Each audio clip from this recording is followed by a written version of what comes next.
Well, today we are talking to the one and only Senator Amanda Stoker from Queensland. She joined the Parliament in 2018. She is currently the Minister assisting the Attorney General, the Minister who is assisting the Office for Women. She's also the Minister who is assisting industrial relations, and that's a big job. There's 3 big jobs there. How do you do it, Amanda? I don't know, you want something done, you give it to a busy person, I guess.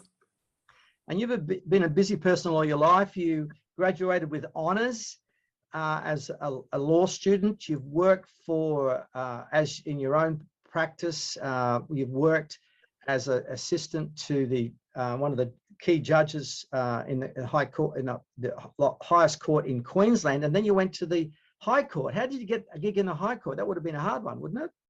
Look, it was a huge opportunity and an enormous blessing, not just to get to do something in working for a High Court judge that very few people get to do, but to learn from Justice Callinan's ethic and his way of reasoning and making decisions was a really special opportunity, and I'm pretty pleased that I can still count on him as a friend.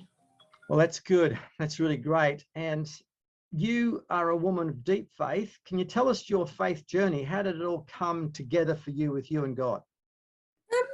Look, we were raised in a family that was Anglican, but, you know, aside from a little bit of Sunday school, we didn't do a lot day to day. It wasn't until I was a teenager and I had a really nice friendship group that I used to go to church with from time to time that I got my sort of first real introduction to God. And then that sort of planted a seed that grew a bit, and my husband and I met, and he'd been on a pretty similar path, and so we made a commitment together that as we prepared for marriage, ours was going to be one where God played a really important role, and we've never looked back. It's been really good to take that faith journey together, and it really has made our life, I think, much richer. Do you pray together? Yeah, we do. We pray alone, but we also pray together, particularly in hard times. Hard times, and these are these sort of times we're talking about. We'll get to that a bit later on. So your passion for the nation, for life, for marriage, faith and family, tell us about that. How did that develop? Because you are strongly pro-life, and you've moved motions not once but a number of times in the Senate about abortion, and that I don't know too many people that do that. There's only probably 2 or 3 people that got the guts to do that. Tell us more. Well, look, I think a pro-life view of things just makes sense in that as a country and as a society, we need to be people who are prepared to speak up for those who are vulnerable. Now, that's got to include people who face a range of types of disadvantage in their life. It's got to include people who can't speak for themselves. And that means, you know, the very sick, it means the aged, it means people with some sorts of disabilities, but it also means children, and including children who haven't yet been born. And so to me, it's just a matter of logic and consistency with the values that I take through the rest of my life of parliamentary service. Family is important to me because, well, first in a biblical sense, that's how society is to be arranged, but even in a secular sense, we know that the family is the most important building block of our nation. And if we don't have families that work well, if we don't have mums and dads that are equipped to set a good example and provide that day-to-day teaching for the children that they raise, well, then your country goes down a pretty bad path pretty fast.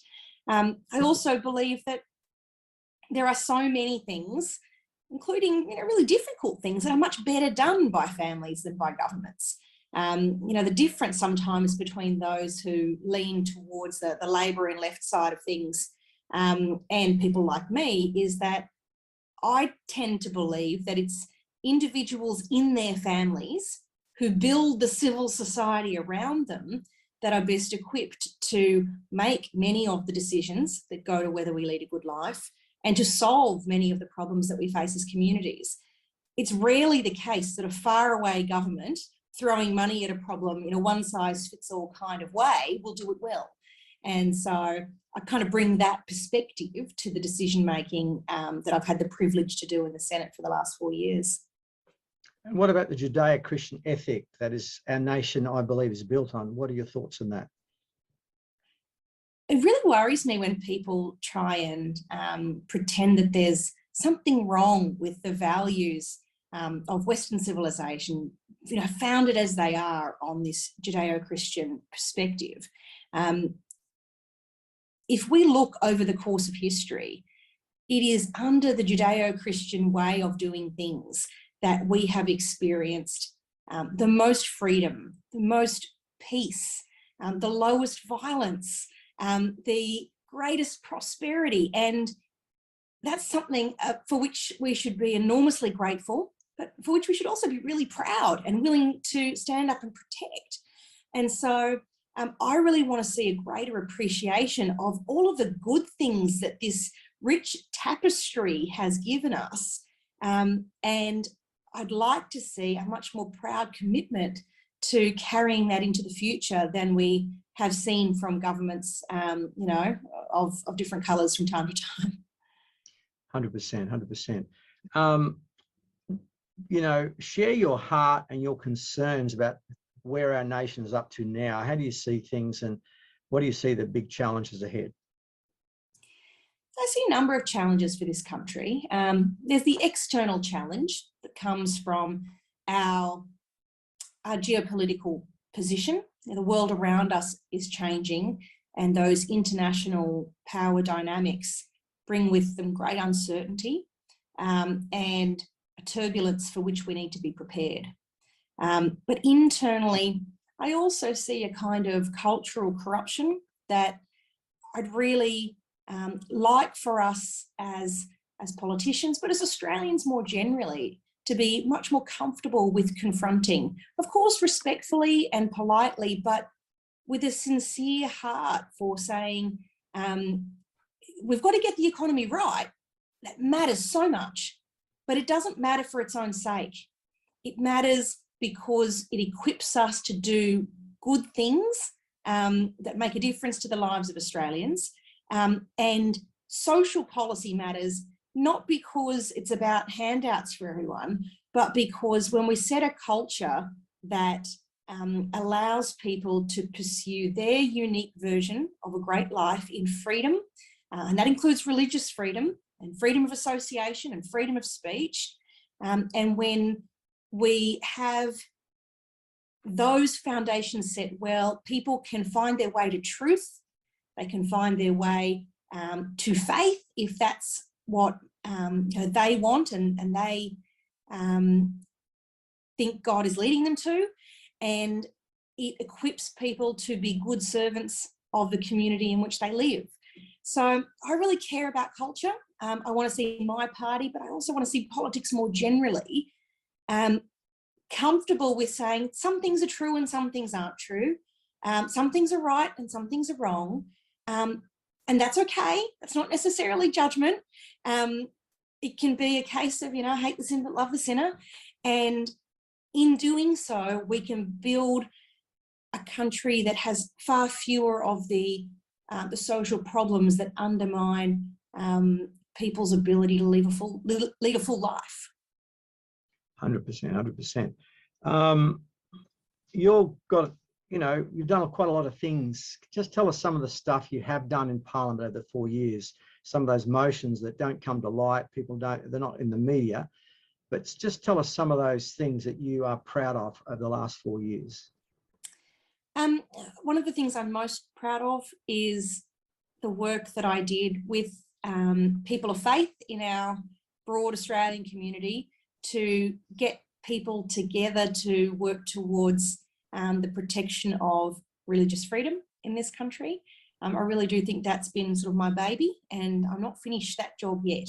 I'd really like to be able to get that over the line in a new parliament. I feel like that's something of a mission.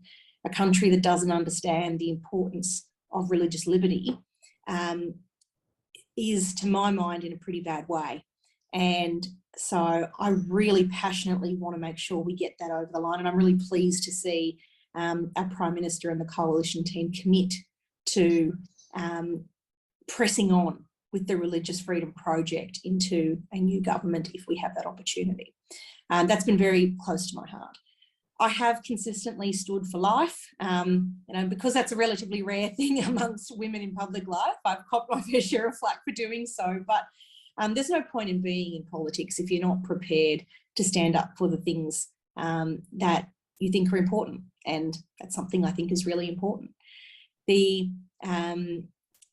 I've really been a consistent fighter for the jobs of Queenslanders and for the kind of strong economy that means people are able to pursue their unique gifts and talents in the way that works for them. And we've seen some really wonderful examples of Queenslanders sort of choosing their own adventure as a consequence. And I think that's really special. And when you see people reach their potential and then start to reinvest that in the community that they have benefited from, start to apply it to service, I think that's a really special and very heartwarming moment of this. But just being able to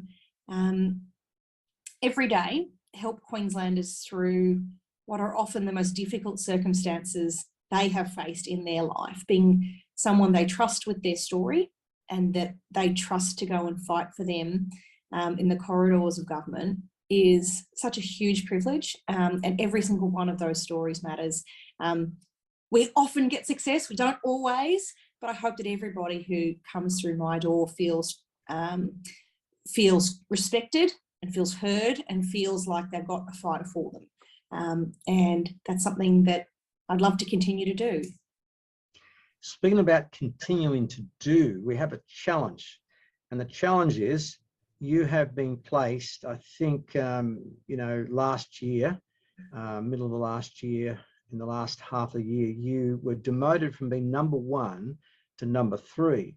Now, that is almost a sort of suicide mission in the political world, number 1.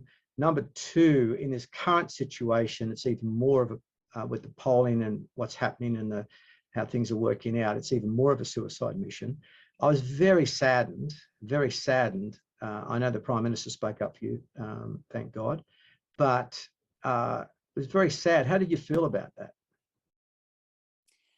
Oh, look, there's always a little bit of disappointment in these things, given that historically it has been the case that people who serve in the ministry get some sort of precedence in these orders. But ultimately, politics is a numbers game. And I think this is true of anywhere in life. You succeed in the places where you invest your efforts. I invested my efforts in doing the hard policy work of government rather than sort of counting numbers back home. And I take responsibility for that. I see, though, a huge opportunity in this third spot. It is a winnable but difficult position. And I also I'm grateful for a few things. It's deepened my faith. My trust in God had to go from an intellectual concept to being something that's a real kind of primal heart concept. I had to live it rather than just think it.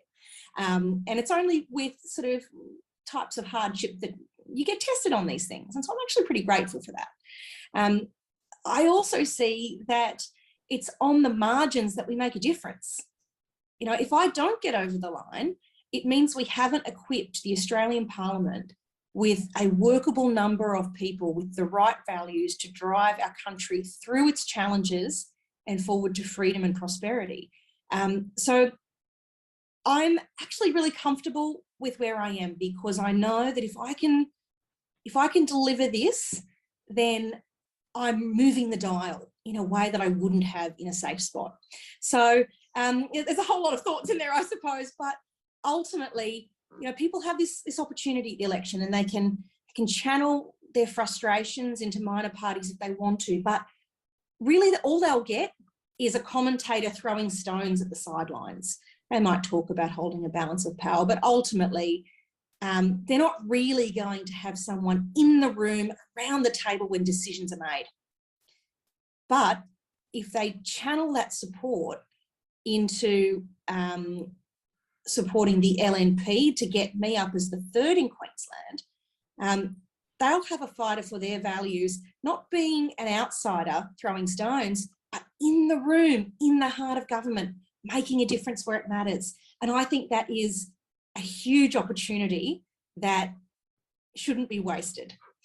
The other thing to say is that Queensland has a situation different to most other states, and that is when the vote fragments on the right, as it is apt to do in Queensland, you actually get, not a Clive Palmer or a Campbell Newman. What you get is a Green, actually. So mathematically, people who take a flutter with a minor party thinking, they're going to keep the such and such as honest or whatever, they might think they're exercising something of a protest, but what they're going to get is a Green. And I know for somebody who comes at life and politics through a Christian lens, the Greens is the worst of all the possible options. So there's a few little reasons why I hope we're able to get over the line in third spot for the LNP at this election. As I say, it's difficult, but not impossible. And more time than not, it is achievable. Good on you. One thing I forgot to mention is that you were also the president of the Parliamentary Christian Fellowship for the last, I think, 3 years. Yeah. And you've been drawing people together, Labor, Liberal, all the minor parties together, and to pray with the general populace in the Great Hall of Parliament House. And you've done a great job, and I just personally want to thank you for that. It's been incredible, so thank you. That's been a huge privilege. I'm a co-chair of it. There's a Labor person and one opposition person, one government person. And I've loved serving in that role. It's been a great chance to get to know Christians from all over the country. And, I've been really touched by the way that Christians and people of other faiths have been prepared to support me and support all of our parliamentarians in prayer and in practical terms. And it really does make all the difference. I'm enormously grateful. Well, let me speak, if I may, because Senator Amanda has to be very gracious, and she is very gracious. You can see that in a smile. You can see that she's just an incredibly gracious woman. But from my point of view, I feel I was so deeply disturbed when I saw you got knocked down from 1 to 3. I was very grieved in my spirit, and it's just very sad. But what you can do, if you're listening to me today, what you can do, you can pray for Amanda. She needs a lot of help and prayer. Number 2, you can vote below the line, all right? And there's a lot more work to vote below the line. You have to do your research. You have to think through things. It's a lot more work. And you can put Amanda number 1, number 2, but you can put her where you want her to be. You've seen it today. You can make your own judgment. I'm sure you can do that. But it does require a bit more work. But I'm encouraging you to really strongly consider that and tell your friends to do the same, all right? Tell your friends to do the same, because we need to see this wonderful woman of God back in that parliament. Right now, it looks a bit grim. God can do a miracle, but that miracle could be you. And so vote wisely on the 21st. And of course, some of you are doing pre-polling right now and up to that time. So please consider my plea to you. It's not Amanda's plea. She's been very gracious today. She says a vote above the line, but I'm saying to you, vote below the line. It means a bit extra work, and make sure you put her at the top. All right. So God bless you. It's great to talk to you, Amanda. Thank you so much. Warwick, thank you for your friendship all throughout my opportunity to serve, and thank you for the leadership you show for what is a lovely group of Christian supporters throughout the country. It really is special what you guys do when you get together to pray, and I've loved the chances to do it with you. So thank you so much for your support and your service. God bless you. All the best. See you later.